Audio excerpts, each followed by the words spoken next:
Bueno, estamos listos. Hoy estamos por aquí con Javier Díaz, que es el director global de una empresa que se llama A3Sec.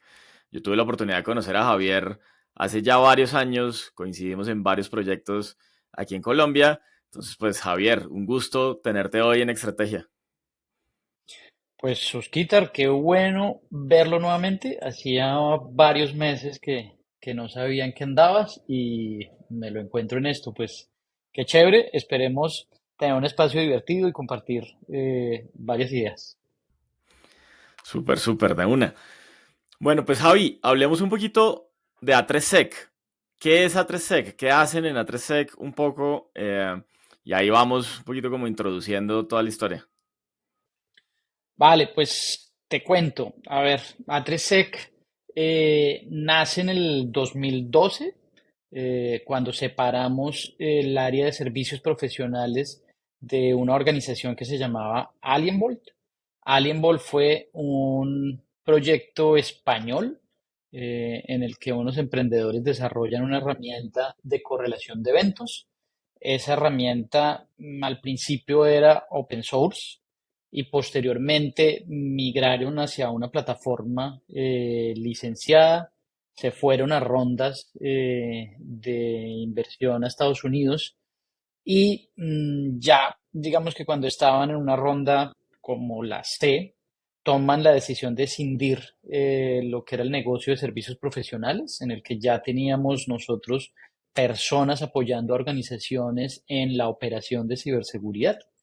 Y ellos lo que querían era dedicarse única y exclusivamente al desarrollo del producto. Nacemos como una empresa de servicio y al principio pues ayudábamos a muchas organizaciones a implementar esa herramienta, a sacarle el mayor partido. Y muy pronto en el 2014 tomamos la decisión de reformular un poco esa estrategia, de separarnos de Alien Ball en su momento y empezar a mirar otras alternativas. Y empezamos a enfocarnos en lo que son los servicios administrados de ciberseguridad. ¿Y eso qué es? Pues que las organizaciones tengan un proveedor que les ayude a asumir esa responsabilidad de la función de ciberseguridad y que la organización pues se enfoque en lo que es realmente su propuesta de valor y no sufra con los temas de ciberseguridad que cada vez están más complejos. Entonces ya cumplimos 10 años, estamos operando en España, donde es la casa matriz, en México, Colombia y Ecuador. Pero realmente le prestamos servicios a empresas en Latinoamérica, en Europa y algo hemos hecho en el Medio Oriente. Ok, súper, qué interesante. Oye, ¿y cómo llegaste a A3Sec? Yo conocí a mis socios porque estando en una gran consultora, planteé el tema de implementar el modelo de servicios administrados de ciberseguridad. El socio líder de esa consultora me dijo, oiga, me suena, me parece interesante, y al plantear la estrategia, tomé la decisión de irme con la herramienta OSIM, que era open source, y que nada, le aposté. Ahí conocí a mis socios, ¿sí? Y fue muy curioso porque me decían, ¿por qué una consultora está utilizando la herramienta? Necesitamos entender qué es lo que están haciendo, cuenten con nosotros para lo que sea. Y la verdad es que me apoyaron mucho. Después salí de la consultora, me fui para el sector financiero y seguí trabajando con ellos. Formé parte de un comité de clientes. Y en el momento en que salí del sector financiero, mi socio se vino a Colombia y me dijo, hey, montemos Colombia y entre en la sociedad. En ese momento, la verdad es que tenía pues otras iniciativas. Mi intención pues era dedicarme al emprendimiento, pero en ese plan de desarrollo tomé la decisión de irme a una empresa a asumir la responsabilidad comercial y, y pues bueno, al hacer ese paso, digamos que ya me sentía tranquilo que podía dedicarme a los emprendimientos. Y así fue como arranqué a trabajar en Atresec y, y me uní a mis socios. Ok, ok, muy bien. ¿Tú qué estudiaste? ¿Cómo termina uno trabajando en ciberseguridad? ¿Tú eres ingeniero? Yo soy ingeniero electrónico, sí, yo soy ingeniero electrónico y me gradué en el 2002, que fue una época en el que el boom era el tema de los, de las redes de telefonía celular. Entonces, el interés de la mayoría era las telecomunicaciones. Yo me metí mucho en telecomunicaciones, pero también me metí mucho en robótica. Y estando en robótica me interesó demasiado el tema de, de la, de la inteligencia artificial. Vi varias eh, clases en la Universidad de Redes Neuronales, que la conclusión en esa época del profesor era, esto es mejor lanzar una moneda, todavía esto no está funcionando muy bien. Pero digamos que empezaban a darse las bases, eh, fue muy divertido. Entonces, uniendo los puntos, antes, yo me acuerdo que el semestre donde estaba haciendo la tesis, el decano de la facultad me dijo, oiga, hágase un proyecto de investigación, ya que este semestre solamente tiene tesis de temas de ciberseguridad. Y entonces le dije, oiga, vale, y arranqué como a investigar qué era lo que pasaba.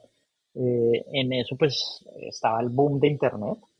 Cuando arranqué yo a la universidad pues eran terminales brutas y a punta de protocolos SMTP o HTTP era que accedíamos a la información o enviábamos correos electrónicos. Ya después salió Netscape, eh, y todo empezó a ser como mucho más eh, visual, ¿no? Y el Internet explotó brutalmente. Entonces, ahí se empezó a generar una necesidad en los temas de ciberseguridad muy fuerte. Digamos que los temas de ciberseguridad estaban muy en agencias de gobierno, en el sector de militar. Ellos hablaban mucho del control de acceso, de cómo dar privilegios sobre cierto tipo de datos. Las bases de datos empiezan a establecer ciertos lineamientos de ciberseguridad. La criptografía pues llevaba mucho tiempo porque la transmisión de mensajes era algo muy sensible desde tiempos inmemoriales. Entonces, todos esos conceptos empezaron a evolucionar con la tecnología y yo creo que el 2000 fue que se generó esa explosión de la necesidad de repensar los controles y cómo proteger la infraestructura tecnológica que se conectaba a Internet. Ese realmente fue el momento donde explotó esto. Y lo curioso es que los primeros que arrancamos en ciberseguridad, que fue esos años, el 98, 99, 2000, 2002, eh, siguen siendo los mismos. O sea, yo todavía me encuentro con las mismas personas eh, o que están en cargos decisos en grandes bancos, en grandes empresas, o que tomaron la decisión como yo de emprender, ¿vale? Pero somos los mismos. Ahí va ampliándose la base y van creándose nuevos roles, pero, pero sí es un grupo muy reducido, muy reducido. Yo creo que ahí hay una necesidad de tener muchas más personas y que las nuevas generaciones les interese este tema, porque hay mucha necesidad de recursos en el frente de la ciberseguridad.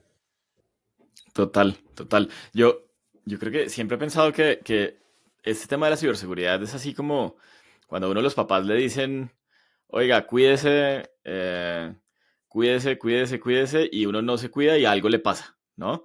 Es igualito. Entonces todo el mundo le dice, oiga, ojo con la ciberseguridad, ojo con la ciberseguridad.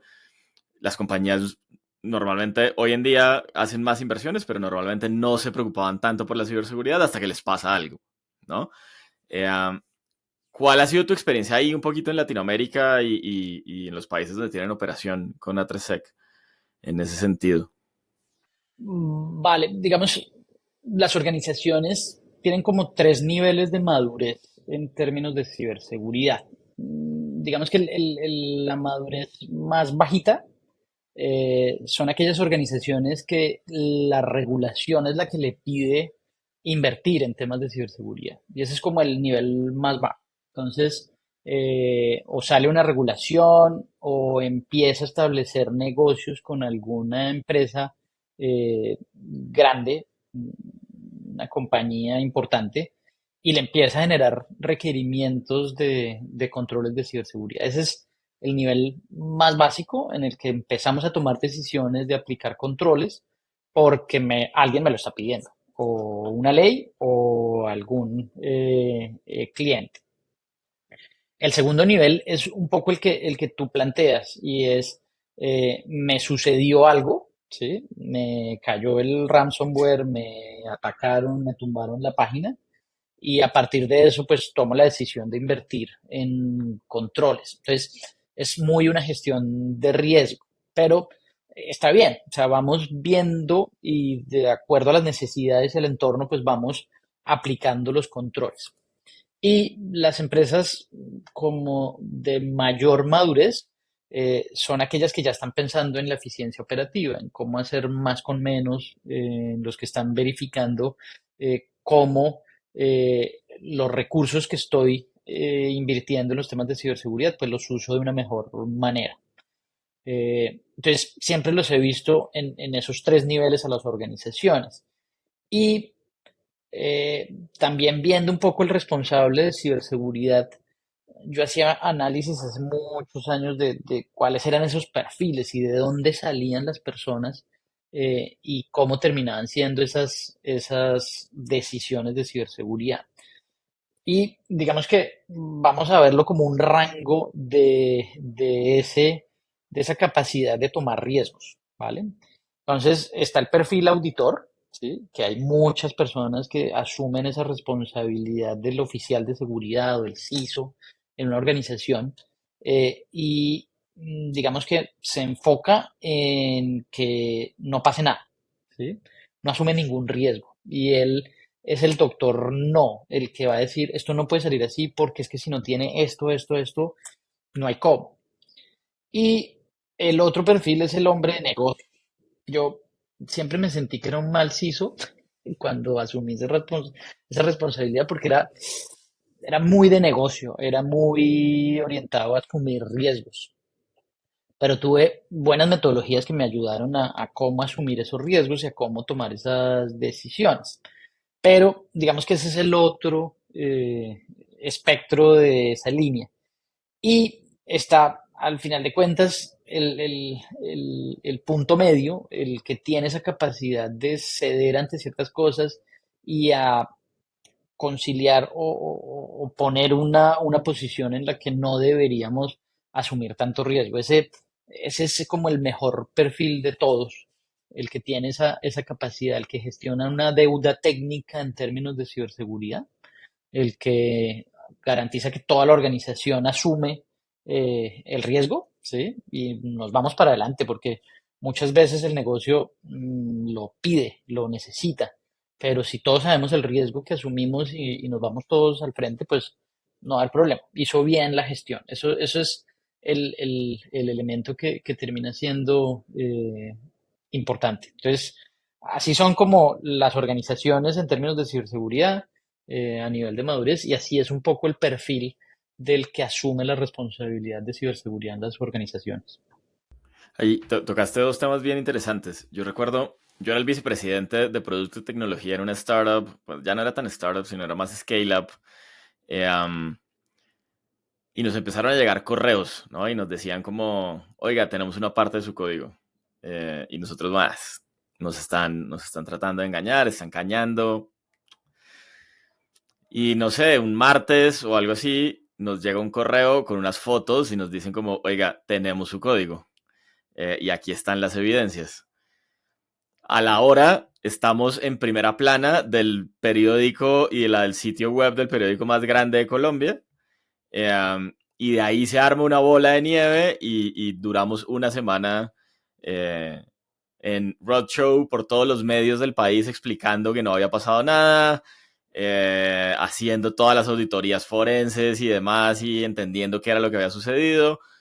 Y un poquito hasta que no le pasa a uno es que uno no se da cuenta que esas inversiones, eh, no solamente en tecnología, sino en procesos y en personas que gestionen la seguridad y la ciberseguridad en las organizaciones, pues valen la pena, ¿no? De alguna manera. Nosotros no teníamos, o sea, pues lejos de tener un equipo que gestionara la seguridad y que estuviera pendiente de esos temas. Entonces hay un poquito, ¿cuáles son los retos que tienen las organizaciones, startups, corporativos, scale-ups, como las organizaciones en general de todo tipo, alrededor de la ciberseguridad? En un mundo que ha cambiado además un montón, ¿no? Hoy, ahorita más adelante hablaremos de inteligencia artificial y de todo lo que ha salido últimamente, pero ¿cuáles son como esos retos que ustedes ven? A ver, digamos que la ciberseguridad, últimamente hablo mucho que es un problema de tiempo, ¿sí? Y cuando hablamos de un problema de tiempo, pues hay como dos grandes argumentos en los que baso esa premisa y es, mm, por un lado, los incidentes, pues tenemos que reaccionar de forma muy asertiva y adecuada. ¿Por qué? Porque cada momento, cada segundo que pasamos y que no gestionamos de una forma adecuada los ciberincidentes o las brechas de seguridad, pues el impacto es mucho mayor, ¿vale? Esa es una realidad. Cada segundo cuenta ante un incidente por las capacidades que tienen los ciberdelincuentes de moverse, de acceder a más infraestructura, más información y de tener más capacidad sobre el target o el objetivo que están tratando de obtener. Ese es como el primer elemento. Y el segundo, también es un problema de tiempo por la sencilla razón que los controles pierden vigencia en el tiempo, ¿sí? Entonces tú puedes ir poniendo una serie de controles, pero el objetivo que van a cubrir esos controles el día de hoy va a cambiar en los próximos meses o días. Y las organizaciones están evolucionando de una forma tremenda, ¿sí? Y eso nos está llevando a que cada vez lo que llamamos nosotros la superficie de ataque, que ese es un concepto que me parece importante que todo el mundo lo entienda. Superficie de ataque piensa que es una fórmula entre el número de activos digitales que tiene una organización y las vulnerabilidades o las fallas, los problemas que tengan y que los pueden impactar esos ciberdelincuentes. Entonces es esa fórmula que relaciona esos dos conceptos. Y todos los días, pues las organizaciones crecen en activos digitales, sobre todo cuando nos vamos a la nube, cuando migramos, pues tenemos esa capacidad de tener activos efímeros, de construir constantemente nuevas soluciones, nuevos productos, y eso hace pues que estemos mucho más expuestos. Entonces, el gran reto está en esos dos frentes, en estructurar muy bien un proceso que no lo podemos dejar única y exclusivamente de respuesta ante los incidentes, sino de gestión de la crisis. Lo que tú hablabas ahorita se vuelve muy importante. Lo más sensible termina siendo qué decirle a los medios, qué decirle a la opinión pública para darle la tranquilidad, ¿vale? Entender qué hacer, si se paga, si no se paga, si se cree, si no se cree, pero eso lo tenemos que estar revisando constantemente, probando, entendiendo si funciona. Y no es única y exclusivamente un tema técnico, es movilizar a varias personas, al equipo legal, al equipo de talento humano, al equipo de tecnología, al equipo de ciberseguridad, para que puedan tomar muy buenas decisiones y para que sepan definir lo que tenemos que hacer o los siguientes pasos cuando suceda esa brecha o ese incidente. Y por el otro lado, pues tener una capacidad de estar evaluando constantemente mi infraestructura para saber que está bien y que no va a tener algún eslabón débil o que no va a tener algún tipo de debilidad que otros la puedan utilizar y que pueda ser el punto de acceso para lo que llamamos las joyas de la corona o los activos críticos de la organización. Entonces, mira que son dos retos muy fuertes. Si tú lo ves, las grandes corporaciones pues están viviendo un momento diferente y es que están tratando de migrar a la nube.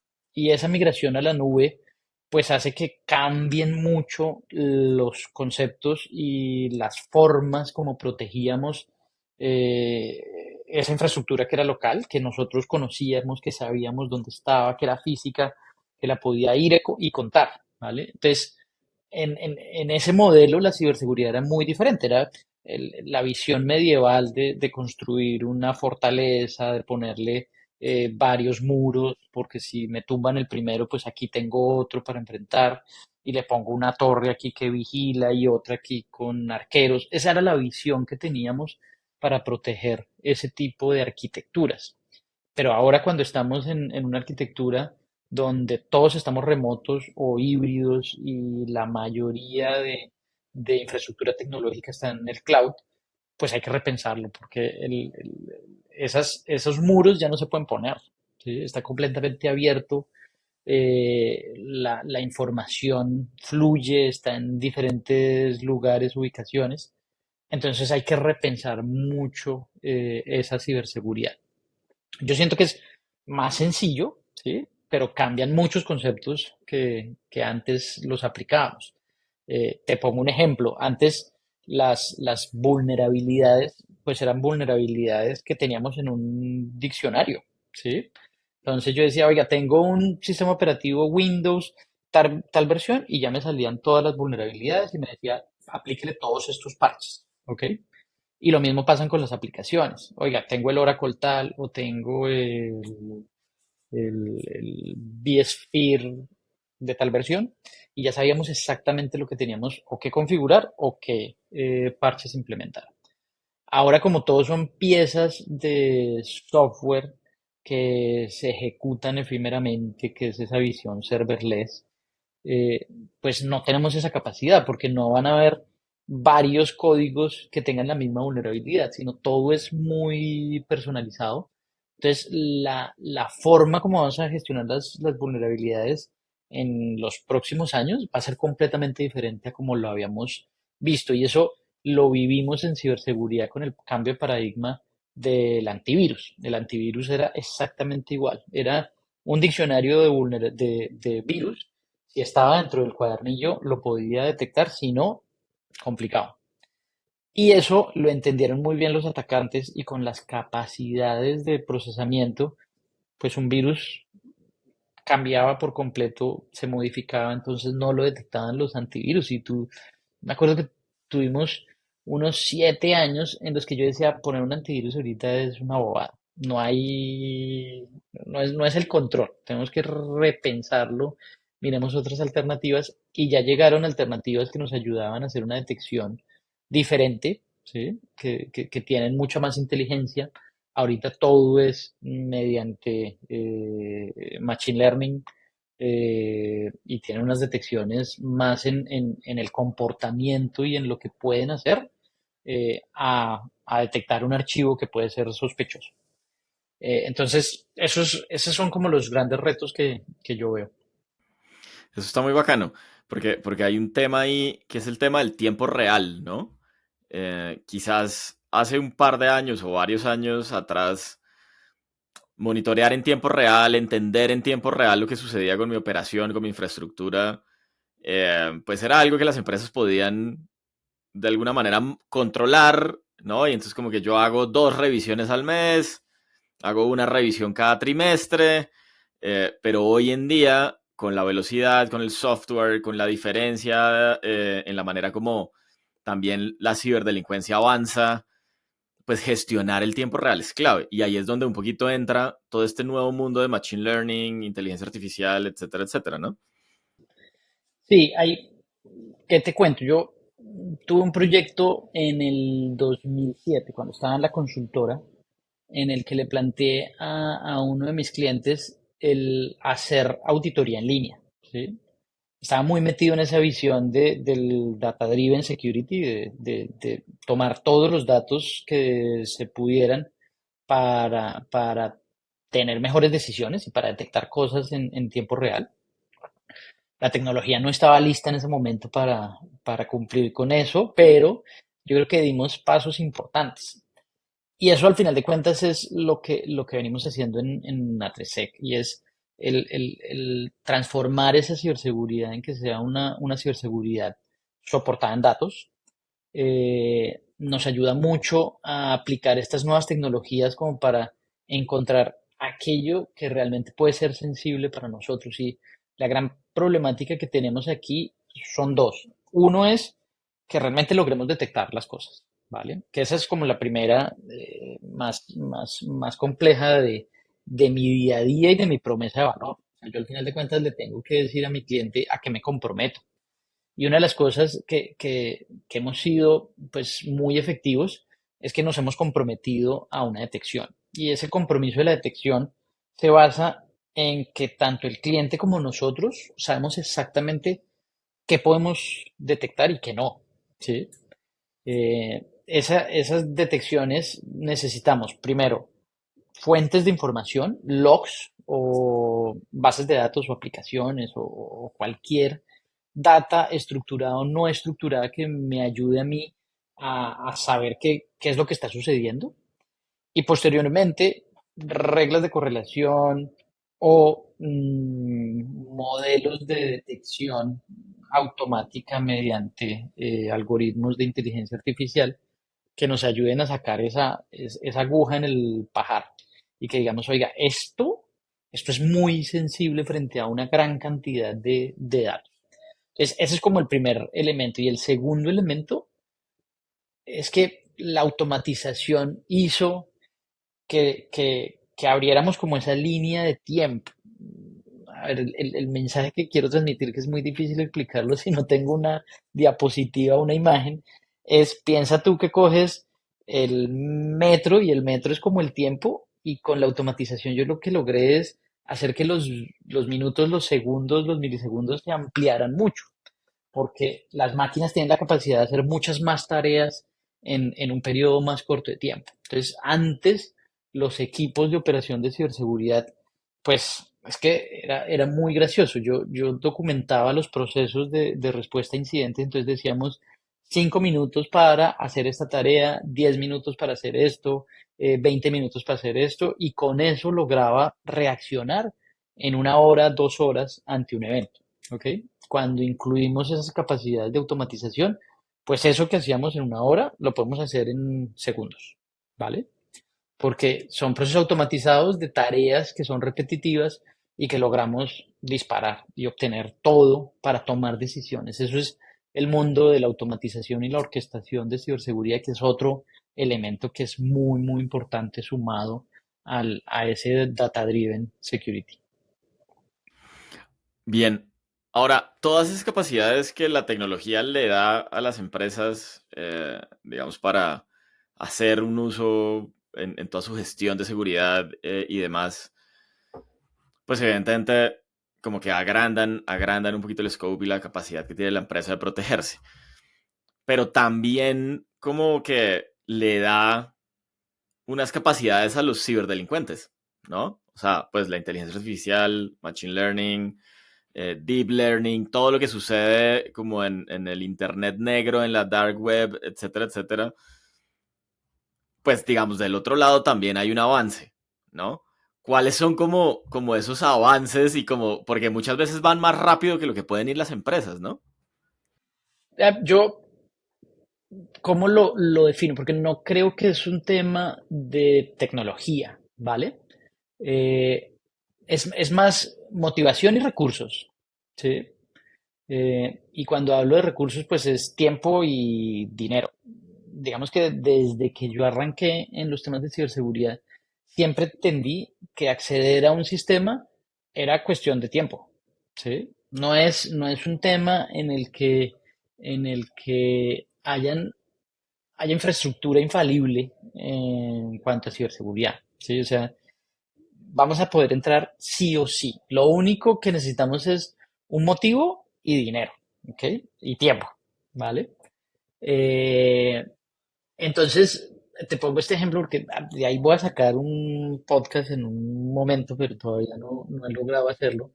Y fue una experiencia que tuvimos con un equipo de trabajo hace varios años en el que le estábamos haciendo servicios de ethical hacking, de Red Team, a un banco supremamente importante, supremamente importante. Y digamos que había unas metodologías muy fuertes porque estábamos en una consultora. Entonces era necesario pasar los puntos, sentarnos, verificar. Y llegamos a un momento con el equipo que dije, uy, esto tiene un riesgo muy duro. Nada, paremos, escalamos, saquemos una reunión y ponemos el informe de riesgo. Entonces hicimos eso, pero era la forma como estaba establecido, en el que cuando usted encuentra un riesgo de esos, es mejor parar, notificárselo y no seguir abusando y profundizando. Pues en esa reunión nos sentamos los vicepresidentes del banco y aquí se fueron los socios claves de la consultora. eh, y después de ponerlo, usted no sabe la levantada que nos metieron. O sea, más o menos nos dijeron, niños, dejen de jugar, ustedes es que no tienen ni idea, les falta mucho. eh, no, esto es una vergüenza lo que nos están trayendo. Entonces, ahí nos dieron el motivo, ¿no? Ahí nos dieron el motivo y es, le acaban de dar en el ego a las personas de ciberseguridad, que el ego de las personas de ciberseguridad es elevadísimo. O sea, esta gente se cree no solamente los expertos, los número uno, eh, sino que, claro, al dedicarse tanto tiempo a estudiar y a meterse tanto en este tema, pues es que le duele a uno que le digan que lo que está haciendo no tiene valor. El vicepresidente de auditoría nos dice, oigan, muy interesante, pero creemos que no es crítico. Pero ¿saben qué? Tómense 2 días y traten de ver qué logran hacer. O sea, con eso usted no sabe lo que sucedió. O sea, el equipo está tan metido en el cuento que a las 4 horas estábamos en el servidor central del banco y tiene la capacidad de ver todas las cuentas corrientes, las cuentas de ahorro del banco. Y la forma como ya explotó fue que le dije a la persona, oiga, me regala su cédula, usted tiene tanta plata en su cuenta. Y ahí ya paró, ¿sí? Entonces, el cuento es que los ciberdelincuentes están teniendo muchos recursos, ¿vale? Y se están uniendo, por ejemplo, con estados, ¿vale? Entonces, están esos equipos que vienen siendo subsidiados por el gobierno chino, de Norcorea, de Rusia, y ahí empiezan a tenerse pues una cantidad de dinero que les da herramientas y les da Ven, y una capacidades. pregunta, porque esa iba a ser mi siguiente pregunta, o sea, ¿quién financia a estos personajes? Pero una siguiente pregunta a esa es, ¿por qué los financian? Bueno, yo creo que es muy claro que ahorita tanto los temas de ciberespionaje en el mundo de los negocios como en el mundo de los gobiernos, pues se volvió crítico. Dejamos de tener tantas guerras físicas y se han trasladado al mundo digital. Entonces, estos gobiernos, pues sí, financian ciertas operaciones.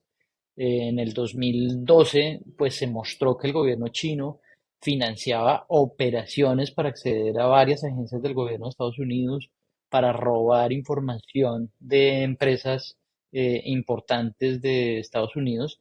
Y al destapar eso, pues ya empezó como a salir a la luz pública que esto era real, ¿sí? Que no era ideas locas de películas, sino que era interesante. Y hay mucha, digamos que, inquietud de temas de cómo utilizan ciertas empresas tecnológicas para obtener algún tipo de beneficio, ¿sí? Me he sentado con responsables, por ejemplo, de una central nuclear que me decía, mire, usted no me lo va a creer, está en un proceso de adquisición de una infraestructura y cuando me mostraron las alternativas y todos, oiga, es que hay una solución que es muy buena, pero que está a la mitad de precio, yo dije, esto no es normal. O sea, aquí hay algo súper raro, necesito investigar. Y que el tipo se metió, que pidió la infraestructura y que se dio cuenta que tenía un código dentro de la herramienta que posteriormente podían tener como acceso y control de toda la infraestructura donde estaba conectado. Entonces decía, claro, eso es que está subsidiado por algo para obtener algún tipo de beneficio, ¿sí? O tener acceso, tener control, o tener un montón de cosas que están ahí detrás. Entonces, yo creo que ahí está el punto, ¿no? Y es una motivación y recursos y voilà, no hay nada que pueda parar ese tema.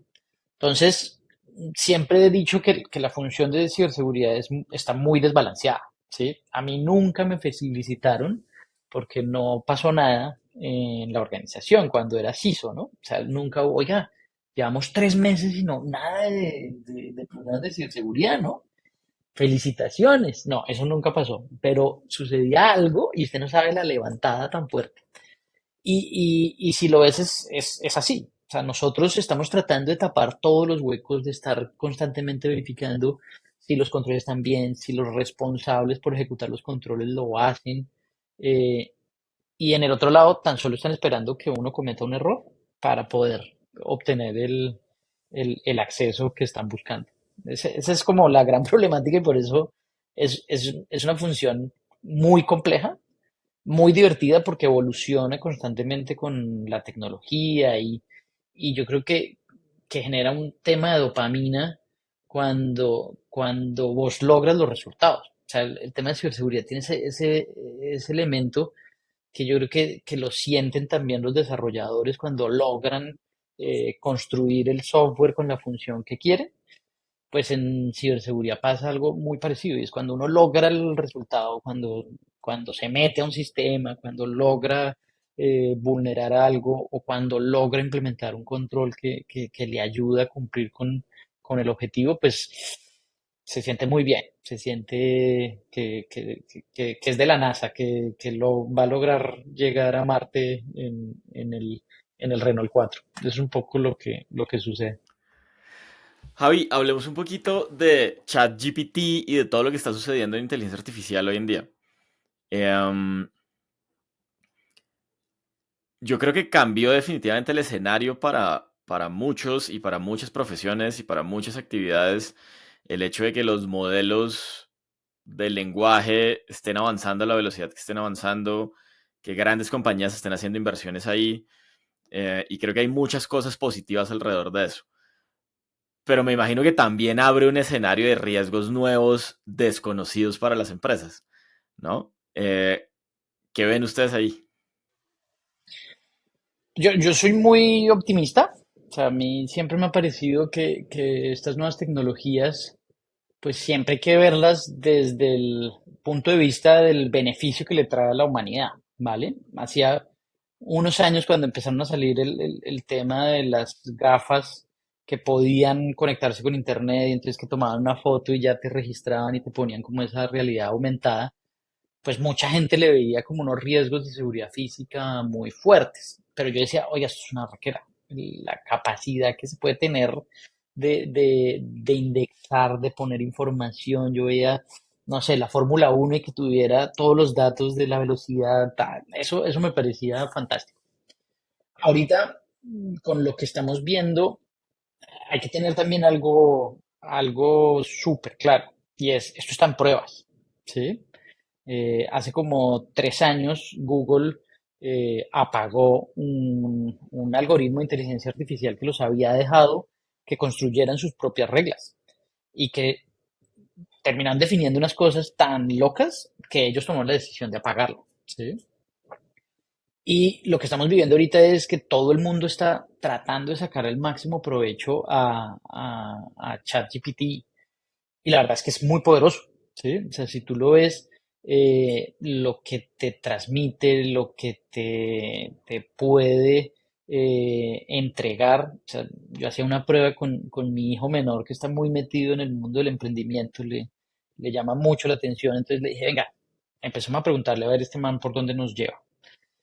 Y, y cada pregunta, pues el tipo tiene unas capacidades de condensar las ideas y de plasmarlas que yo creo que nosotros nos demorábamos mucho, ¿sí? Hacer un DOFA, tratar de buscar qué posibles ideas para un negocio en cierto sector específico, en cierta cosa, pues es que lo logra hacer muy bien. O sea, tiene un tema que por supuesto hay que matizar, hay que trabajar sobre lo que te entregue, pero yo creo que va a potenciar mucho el trabajo de todos. Ahora, si lo vemos en términos de riesgo, pues hemos visto varias cosas.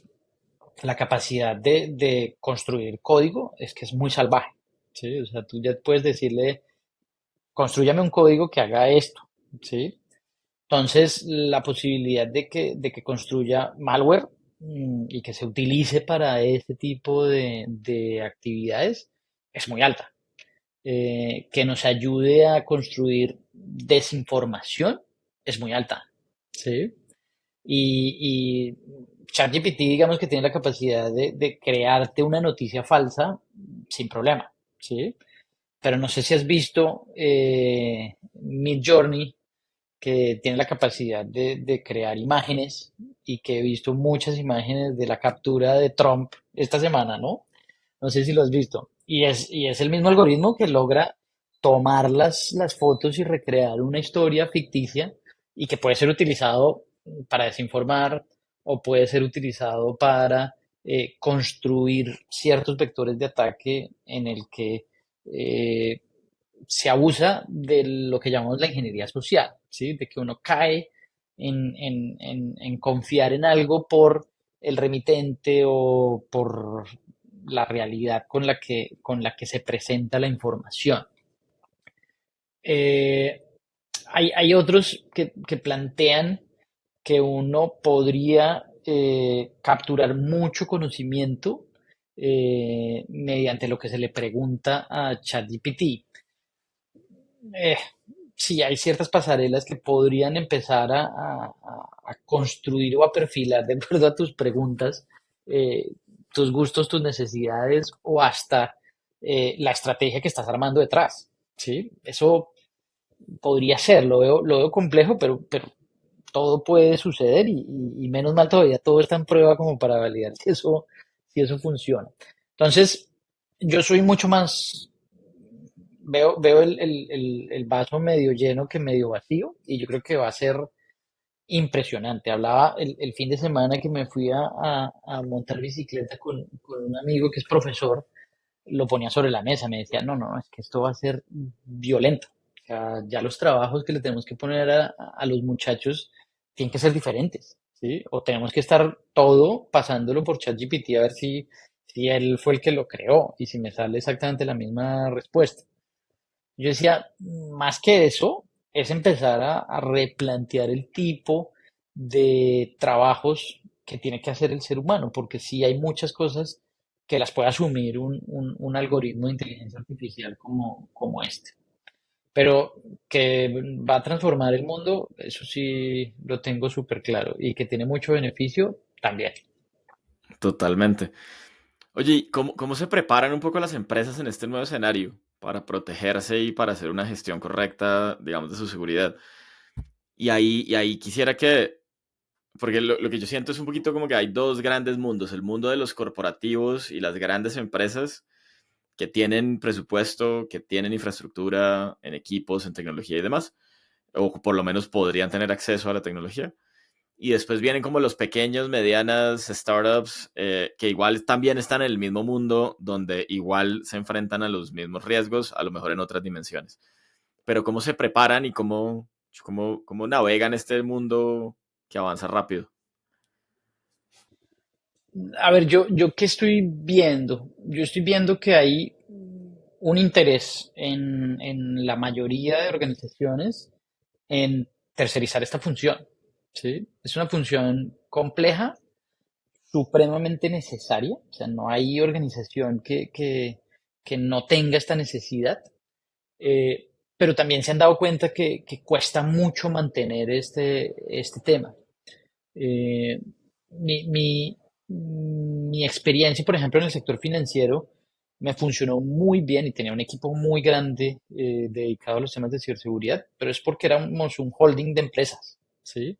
Entonces, planteamos un modelo de share service para todas las empresas y voilà, terminó siendo como una mini organización dedicada a la función de ciberseguridad dentro de todo el conglomerado de organizaciones. Pero para una empresa sola, poner esta función, mantenerla, garantizar que la gente la podamos retener, que evolucione, los costos de mantenerlos con un nivel de conocimiento mínimo, es muy complejo. Entonces, la mayoría están tercerizando la función, dejan un par de personas con una visión mucho más estratégica que controlen un poco el resultado.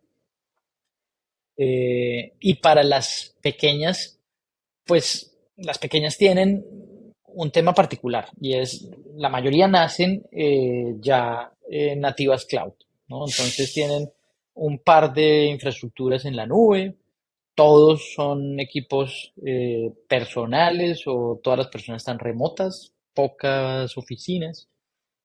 Y me ha pasado que muchas llegan y me dicen, oiga, ¿cómo lo solucionamos? Y hemos encontrado, digamos que una receta para ese tipo de organizaciones en el que asumimos la función de ciberseguridad, pero con una arquitectura en el que los agentes instalados en las máquinas terminan siendo la clave. ¿Por qué? Porque lo que yo te decía, antes tratábamos de blindar y de poner como diferentes muros de contención ante los problemas. Y ahorita lo que tenemos es que proteger el elemento básico, el equipo, el software, el- la pieza que va a ejecutar nuestra organización y que le va a entregar el resultado a nuestros clientes. Eso es lo que tenemos que proteger. Entonces, claro, el cambio de paradigma, sobre todo en la visión de cloud, es importante, pero creo que hay una receta para las pequeñas y medianas y startups que viene funcionando y es una operación de ciberseguridad que le ayude a tener esa capacidad de movilidad, de crecimiento, de ser exponenciales, etcétera, etcétera. Entonces, un proveedor que le ayude a evolucionar, ¿sí? Que tenga la capacidad de crecer y de decrecer de acuerdo a sus necesidades, empieza a ser muy, muy importante. Pero yo lo que sí no veo es que asuman esa responsabilidad adentro. Eso es raro, es muy raro que lo estén asumiendo. Eso es bien interesante. Eso es muy, muy interesante. Bueno, Javi, ya estamos terminando, pero te voy a hacer un par de preguntas finales. ¿Cuál ha sido el peor consejo que te han dado en toda tu carrera y tu vida emprendedora? Wow, wow. Yo,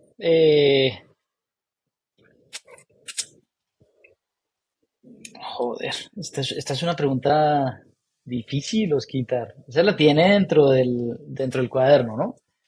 A ver, consejos. Digamos que yo fui desde mi inicio muy orientado a conseguir coaches o mentores y sobre todo cuando estuve en la consultora, tenían muy bien organizado ese modelo. Eh, pero yo creo que salí desde la universidad con un preconcepto y creo que era también la burbuja de la universidad en la que estudié, en el que yo creía que iba a salir gerente, ¿no? Y que me graduaba y que me daban directamente el escritorio para ser gerente y para manejar un equipo.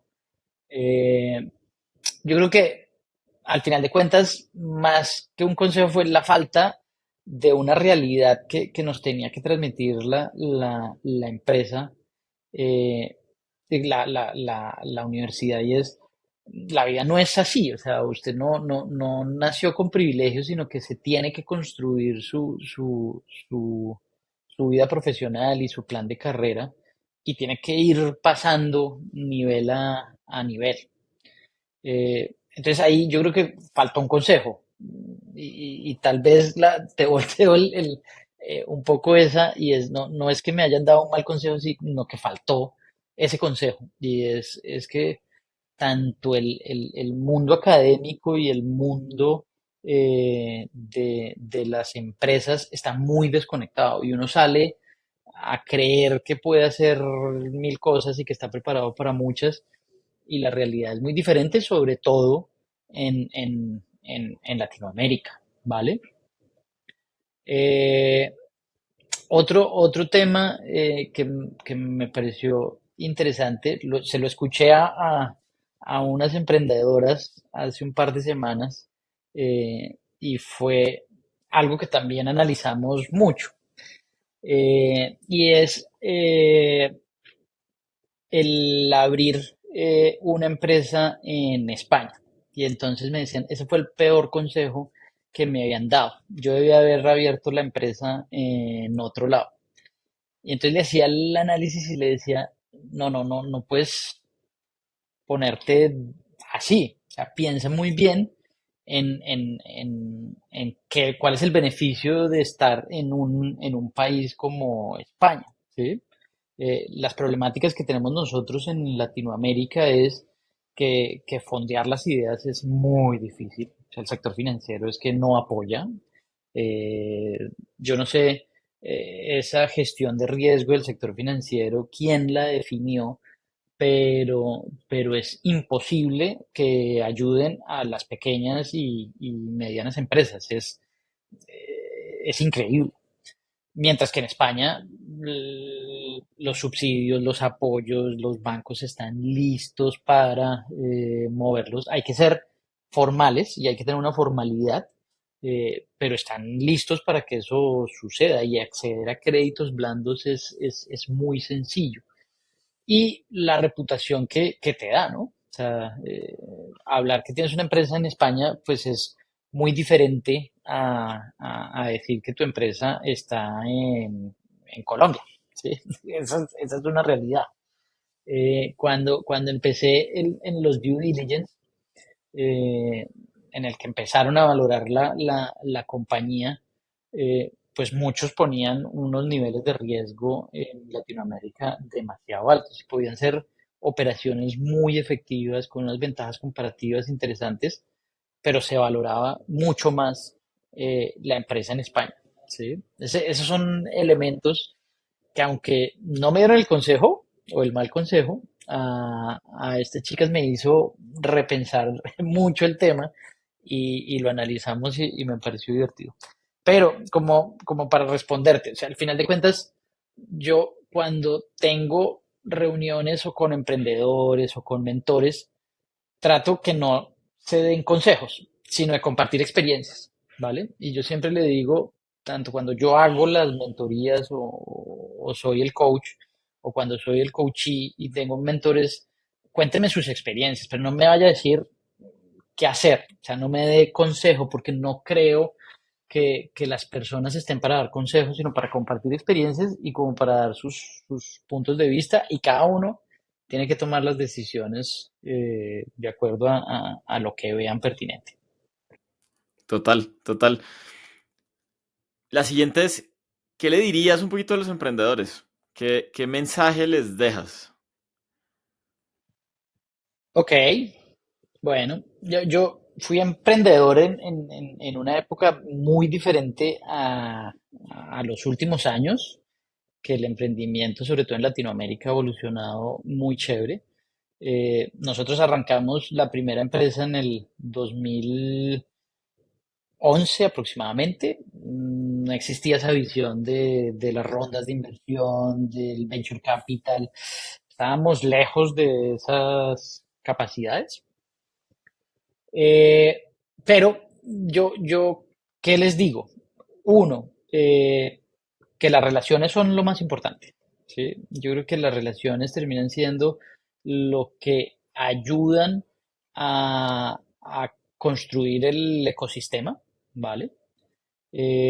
Yo creo que la confianza es lo que más tienen que alimentar y lo que más tienen que controlar. Eh, yo creo que nos tenemos que apoyar entre todos y tenemos que armar ese ecosistema entre todos. eh, que la educación importa, ¿sí?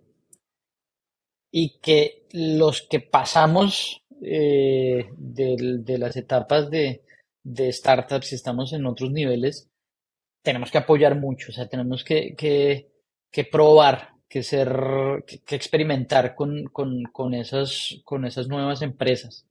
A mí me gusta mucho que vengan y prueben, ¿sí? Que me muestren el producto a ver si funciona, dar feedback y si realmente funciona, pues ser uno de los primeros clientes. Eso me gusta mucho.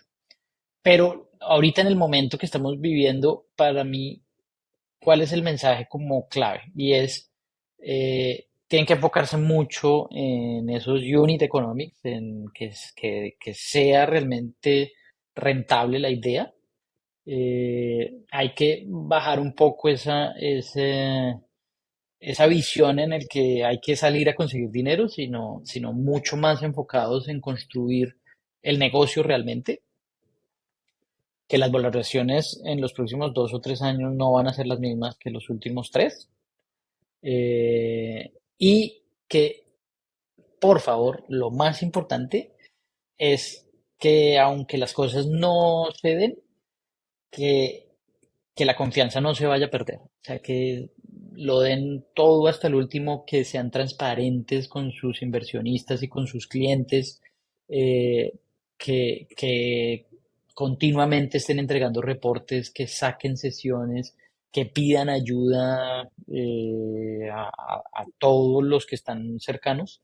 Esos son como los consejos importantes. Que cuiden la caja, pero lo más importante es la caja. O sea, el resto no importa. La caja es lo que tienen que saber manejar.